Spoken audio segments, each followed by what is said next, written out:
আজকে আমি আপনাদেরকে দেখাবো মাটির চুলায় দেশি মুরগি রান্না। এই যে দেখেন বন্ধুরা, মাটির চুলায় কিভাবে মুরগির মাংস রান্না করা হয়। এই যে দেখেন, এগুলো দিয়ে দিই, হয়ে গেছে মশলা। এই যে দেখেন, মশলাটা ভালো করে কষাই নেওয়া হলো তেলের উপরে, পেঁয়াজ ভেজে নিয়ে তারপরে। আর এই যে দেখেন, দেশি মুরগির মাংসগুলো এর ভিতরে দিয়ে দেওয়া হলো। এবার মাংসটাকে ভালো করে কষাতে হবে। যত বেশি কষাবেন বন্ধুরা দেশি মুরগির মাংস, তত বেশি টেস্ট হয়, মজা হয়। তো এই যে দেখেন, সুন্দরভাবে এরকম করে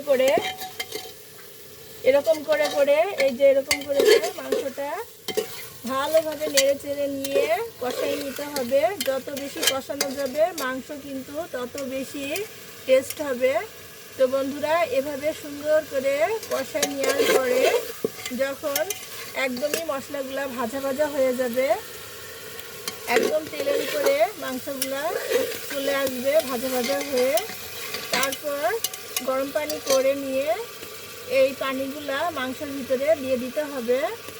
তারপর ঢাকনা দিয়ে ঢেকে দিয়ে মাংস কমপ্লিট হয়ে যাবে রান্না। তো বন্ধুরা, এভাবেই দেশি মুরগির মাংস রান্না করতে হয়। এখন রমজান মাস, এটা যদি রোজা থেকে সেহরিতে খাওয়া যায় তাহলে খুবই মজা লাগে। এভাবে কষানো দেশি মুরগির মাংস খুবই সুস্বাদু হয় মাটির চুলায়। তো বন্ধুরা, আজকের মতো বিদায় নিচ্ছি। আপনারাও এভাবে মজা করে দেশি মুরগির মাংস রান্না করে ভালো করে কষিয়ে নিয়ে রান্না করে খাবেন। তো বন্ধুরা, সবাই ভালো থাকবেন, সুস্থ থাকবেন। আল্লাহ হাফেজ।